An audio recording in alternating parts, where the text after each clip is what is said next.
अंतर्राष्ट्रीय योग दिवस है। आज अपने सदर अस्पताल में योग दिवस के रूप में आप योग टीचर के रूप में काम किए हैं। बताइए आज योग दिवस क्यों मनाया जाता है और कब से मनाया जाता है और क्या क्या काम किया करना चाहिए किस क्रिया की तरह?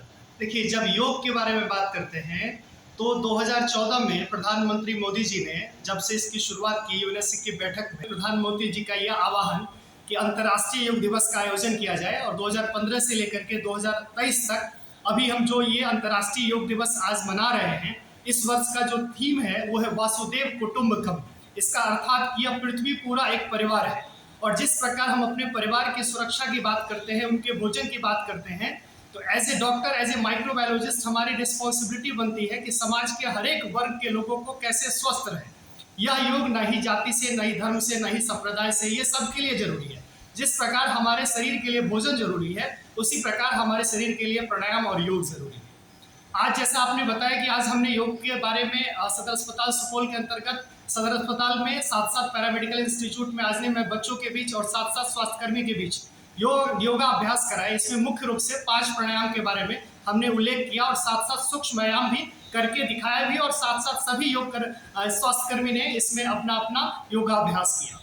हमने कार्यक्रम की शुरुआत में सबसे पहले जो है वो भस्त्रिका कराया। उसमें क्या बताया कि क्या करना है, सांस को लेना है और सांस को छोड़ना है।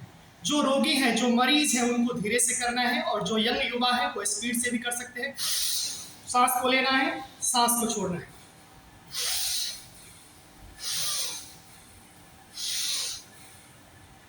जब ऐसा रिसर्च है कि जहां कहीं भी बॉडी के लेवल में ऑक्सीजन का कंसंट्रेशन जिस सेल तक पहुंचता है, वहां पे ऑन्कोजेनिक सेल्स यानी कैंसर पैदा करने वाले सेल्स का निर्माण या कैंसर पैदा करने वाले सेल्स की जो प्रोड्यूसिंग कैपेसिटी है वो कम हो जाती है जहां पे ऑक्सीजन का लेवल ज्यादा होता है।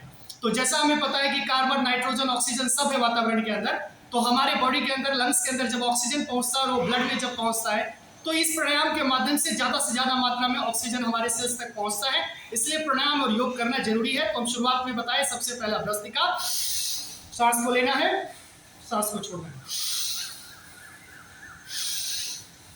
जो यंग है, युवा है, इसको स्पीड में भी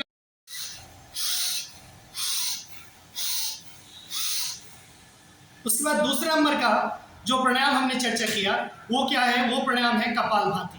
कपालभाति के बारे में बात करते हैं तो ये जो अभी एक बहुत ही रिसर्च के बारे में मैं डिस्कस कर रहा हूँ, पिछले 5 दिन पहले का रिसर्च है कि भारत देश के अंदर प्रधानमंत्री जन औषधि केंद्र है हर एक सदर अस्पताल के अंदर और वहां पे मेडिकल काउंटर है।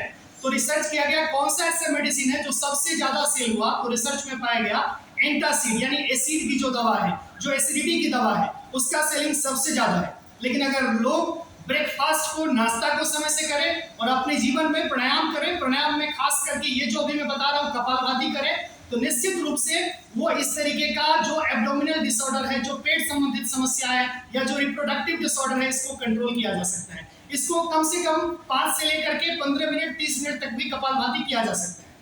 लोअर एब्डोमिनल को प्रेशर करना, बॉडी में बहुत ज्यादा चेंजेस नहीं होना चाहिए। ऐसे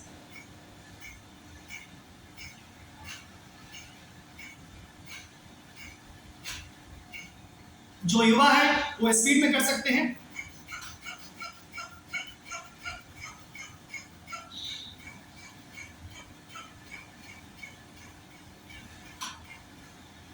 इसके बाद कपालभाति के बाद तीसरा व्यायाम हम करते हैं अनुलोम विलोम। ये जो हमारा तीसरा प्राणायाम है अनुलोम विलोम, इसमें राइट थंब से राइट नॉस्ट्रिल को क्लोज करना है और बाएं नॉस्ट्रिल से सांस लेना है, पूरा डीप ब्रीथ करना है।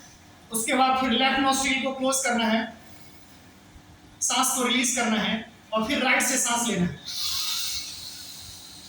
फिर राइट को क्लोज करते हुए लेफ्ट से रिलीज करना है। ये 15 मिनट करना है।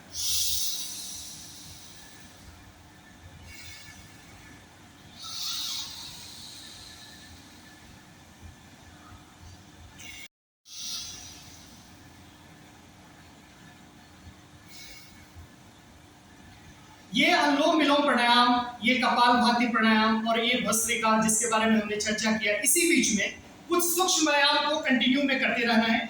हाथ को सामने रखना है क्लॉकवाइज और फिर एंटी क्लॉकवाइज। आजकल auto immune disease, rheumatoid arthritis, joints pain, ये सारी जो समस्या है, इस सब के लिए जरूरी है कि प्रॉपर प्राणायाम हो, सूक्ष्म व्यायाम हो। इसके बाद फिर इस तरीके से कंप्लीट बॉडी को रोटेट करेंगे, इजी। इसके साथ साथ कुछ सूक्ष्म व्यायाम के अंतर्गत यहाँ से हेड को फोरहेड से इससे प्रेस कर रहे हैं पाम से, और दोनों को प्रेशर लगाना है और 10 तक काउंट करना है। 1 2 3 4 5 6 7 8 9 10। सिमिलरली 1 2 3 4 5 6 7 8 9 10। 1 2 3 4 5 6 7 8 9 10। 1 2 3 4 5 6 7 8 9 10। ऐसे 5 टाइम्स रिपीट करना है।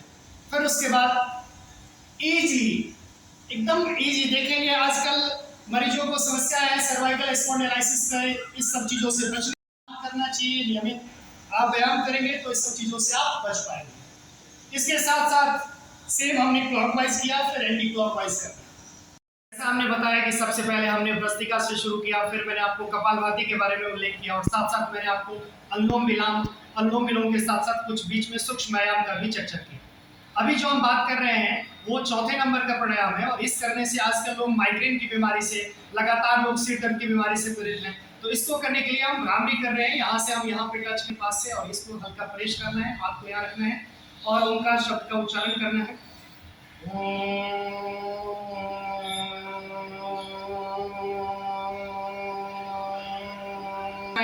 इसके साथ जो अंतिम प्राणायाम है उद्गीत ओंकार शब्द का उच्चारण होगा, और वो नाभि से होते हुए कंठ से इसका उच्चारण करना है ऐसे।